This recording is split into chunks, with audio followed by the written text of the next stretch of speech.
gun was 2 feet from Bumpy Johnson's head, hidden beneath a folded newspaper, pressed against the assassin's thigh, finger on the trigger. 1 shot.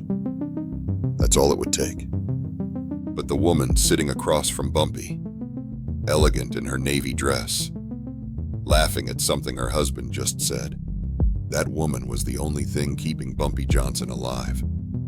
And she had no idea she was sitting in the middle of the execution that had been 3 weeks in the planning. March 1951. The Cotton Club. Albert Anastasia, the most feared killer in the American Mafia, had sent his best man to answer one question. Could Bumpy Johnson be killed? Not would he be killed tonight. Could he be? Because if the answer was yes, Anastasia was taking Harlem. If the answer was no, if Bumpy somehow survived this test, then Anastasia would leave him alone. Forever. The assassin's name was Vincent the Snake Colucci. Trained by Pittsburgh Phil Strauss before Phil went to the electric chair, Vincent had killed 23 men. Governors, union bosses, rival mobsters. He never missed, never hesitated, never failed. But he'd never had a target bring his wife to a hit before. And that was a problem. Because Vincent Colucci, stone-cold killer, had one rule he never broke. No women. Not in the room. Not in the line of fire. Not as collateral damage. It was the code. And Bumpy Johnson was using that code to stay alive.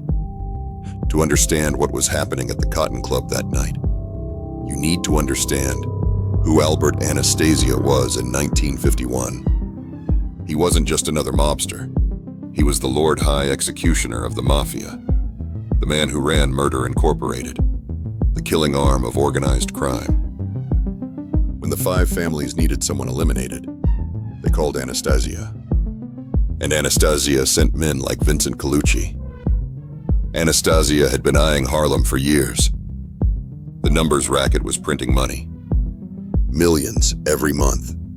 And Bumpy Johnson, this black gangster who'd somehow survived Dutch Schultz, Lucky Luciano, and every other white mobster who'd tried to take Harlem, was the only thing standing in the way.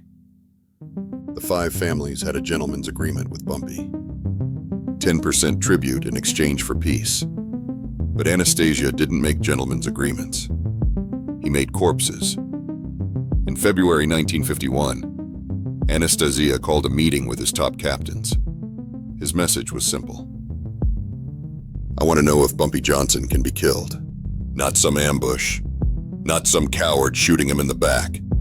I want to know if he can be killed face to face, knowing it's coming, with his eyes open. One of his captains, a man named Frankie Schatz, suggested the test. We set up a meet, somewhere public. We send Vincent. If Bumpy shows up knowing it's a trap and survives, we respect him. If he doesn't, we take Harlem. Anastasia liked it. Sporting, professional, the kind of test that separated men from corpses. He approved it. Vincent Colucci got the contract. Not to kill Bumpy Johnson, to test him. The message was delivered to Bumpy through his usual channels. A phone call from Frank Costello's office. Polite, respectful. Mr. Anastasia would like to meet with you. Discuss potential opportunities in Harlem. Cotton Club, Saturday night. Just a conversation. Bumpy listened, said nothing, hung up. Then he turned to his wife, Mayme, who was reading a book in their living room on Edgecombe Avenue. We're going out Saturday night. Dinner. The Cotton Club. Mayme looked up, surprised. Bumpy hated the Cotton Club. Too many white tourists, too much performance. Special occasion? She asked. Bumpy smiled. That cold, calculating smile that meant he was 3 moves ahead of everyone else. Something like that. Bumpy knew it was a setup. He'd been in the game too long not to recognize a hit when it was being arranged. Anastasia didn't do friendly meetings. He did negotiations at gunpoint or funerals. But Bumpy also understood something most men didn't. The Italian mob had rules, codes, traditions that went back to Sicily. And one of those rules, one that men like Anastasia took seriously, was about women. You didn't kill a man in front of his wife. You didn't endanger women. It was dishonorable, uncivilized, the kind of thing that got you labeled an animal, not a professional. So Bumpy made a decision. He'd go to the meeting, but he wouldn't go alone. He'd bring Mayme, and he'd see just how serious Anastasia was about the old code. Saturday night, the Cotton Club was packed. 200 people, tourists from downtown, jazz enthusiasts, Harlem locals who could afford the overpriced drinks. The band was playing Duke Ellington's Take the A Train. Cigarette smoke hung in the air like fog. Bumpy and Mayme arrived just after 9 in the evening. Bumpy wore his signature 3-piece suit, charcoal gray with a burgundy tie. Mayme wore a navy dress, pearls, her hair perfectly styled. They looked like they were going to the opera, not walking into an assassination. The maitre d' led them to a table near the stage. Prime location. Perfect view of the band. Also perfect view of the entire room. Bumpy held out Mayme's chair, sat down across from her, ordered champagne. Mayme thought they were celebrating something. Bumpy was calculating sightlines. Vincent Colucci was already in the room. He'd arrived an hour early. Positioned himself at the bar, back to the wall. Clear view of Bumpy's table. He wore a dark suit, had a newspaper folded on the bar next to him. Beneath that newspaper was a .38 revolver with a suppressor. Quiet, professional. One shot to the head. Bumpy would be dead before he hit the floor. But there was a problem. The woman. Bumpy's wife was sitting directly across from him. If Vincent fired from the bar, the bullet would pass through Bumpy and potentially hit her. If he moved to a different angle, she'd still be in the peripheral line of fire. Vincent had killed men in crowded restaurants before, but never with their wives sitting 2 feet away. He watched, waited, hoping Bumpy would get up. Go to the bathroom, step outside for a cigarette, anything. But Bumpy didn't move. He sat there, perfectly calm, talking to his wife, laughing, sipping champagne, acting like this was just another Saturday night. An hour passed. Vincent repositioned to a table closer to the stage. Better angle.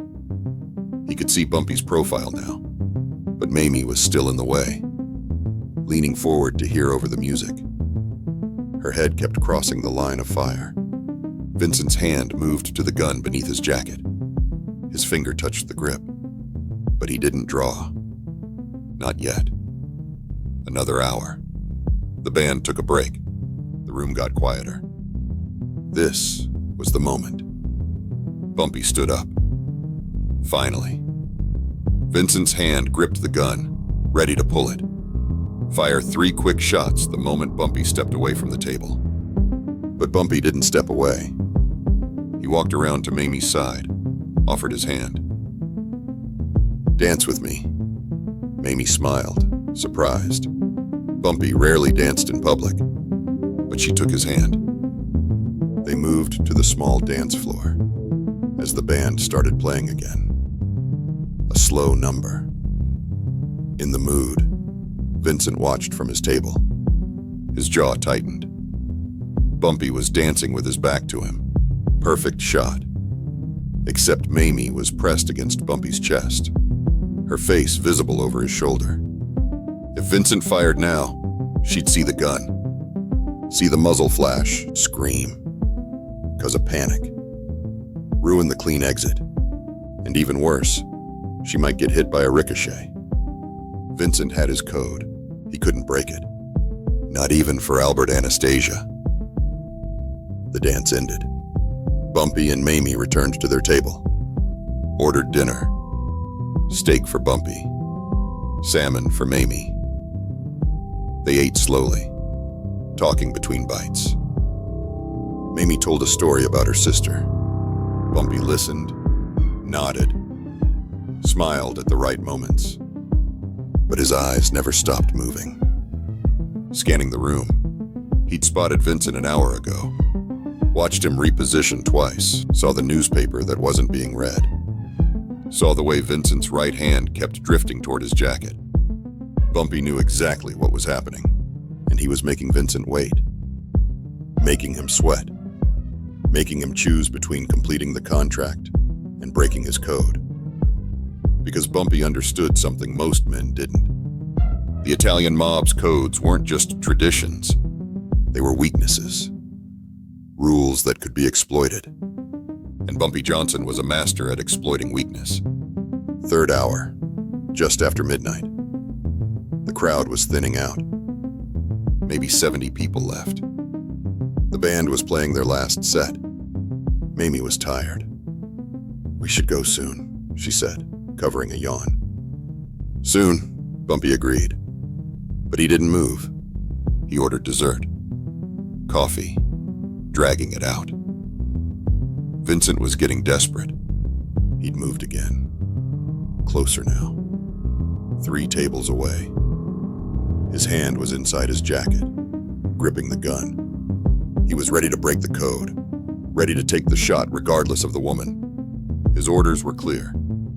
Test Bumpy Johnson. And the test wasn't passing. That's when Bumpy made his move. He stood up slowly, folded his napkin, placed it on the table. Then he looked directly at Vincent. Not a glance. A stare. Direct eye contact that said, "I know exactly who you are and why you're here." Vincent froze. His hand tightened on the gun. Bumpy walked toward him. Not fast, not aggressive, just calm, measured steps. Mayme called after him. "Honey, where are you going?" "Just saying hello to an old friend," Bumpy replied without looking back. Vincent's table was small, round, 2 chairs. Vincent was sitting in one, back to the wall. Bumpy pulled out the other chair, sat down, 2 feet between them. Close enough to shake hands, close enough to kill. Vincent's gun was still in his jacket, but his hand was on the grip. One motion, and it would be out.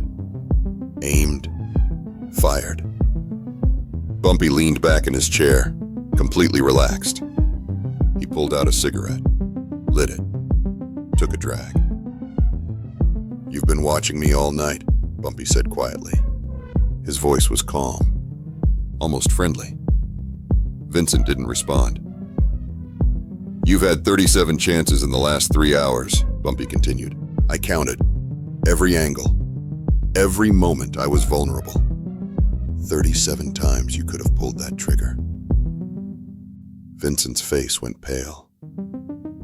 "If you were going to do it," Bumpy said, blowing smoke toward the ceiling, "you would have. But you didn't. You know why?" He leaned forward. "Because you've got a code. No women in the line of fire. I respect that. It's honorable. But it's also predictable." Bumpy stood up.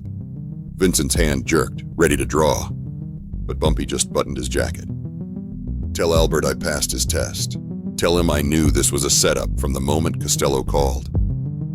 Tell him I brought my wife specifically because I knew your code. And tell him next time, if there is a next time, send someone who can actually pull the trigger." Bumpy walked back to his table, helped Mayme with her coat, paid the check, walked out of the Cotton Club like he'd just had a pleasant dinner with his wife, which, from Mayme's perspective, he had. Vincent sat at his table for 10 more minutes. His hand was shaking, not from fear, from the realization that he'd just been played. Outsmarted. Used. Albert Anastasia had sent him to test Bumpy Johnson, and Bumpy had turned it around, tested him instead. And Vincent had failed. The next morning, Vincent delivered his report to Anastasia in person. They met in a social club in Brooklyn. Anastasia listened in silence as Vincent explained what happened. When Vincent finished, Anastasia sat back in his chair, lit a cigar, and started laughing. Not a mocking laugh, a genuine one. "He brought his wife," Anastasia said, shaking his head. "That clever son of a bitch brought his wife." He looked at Vincent. "And you couldn't take the shot?" "No, boss. Not with her there." Anastasia nodded. "That's why you're still alive. Because you have honor. But Bumpy Johnson just taught us something important."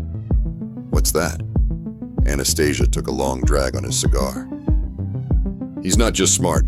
He's smarter than us. He knew our code better than we do, and he used it against us." He leaned forward. "You don't fight a man like that. You don't test him. You leave him alone, because if you come at him, he'll find your weakness, and he'll bury you with it." Anastasia stood up, signaled the meeting was over. "Harlem stays Bumpy's. We don't touch him. We don't test him again, and we sure as hell don't underestimate him." It was the first time Albert Anastasia, the Lord High Executioner, the man who'd killed more people than most men could count, had ever backed down from anyone. Word spread through the underworld within days. Bumpy Johnson had survived an Anastasia test. Not by luck, not by firepower, by intelligence, by understanding the rules better than the people who made them. The 5 families sent their congratulations through back channels. Frank Costello personally called Bumpy. "You've got balls, my friend, bringing your wife to a hit." Bumpy laughed. "I've got a brain, Frank. Balls get you killed.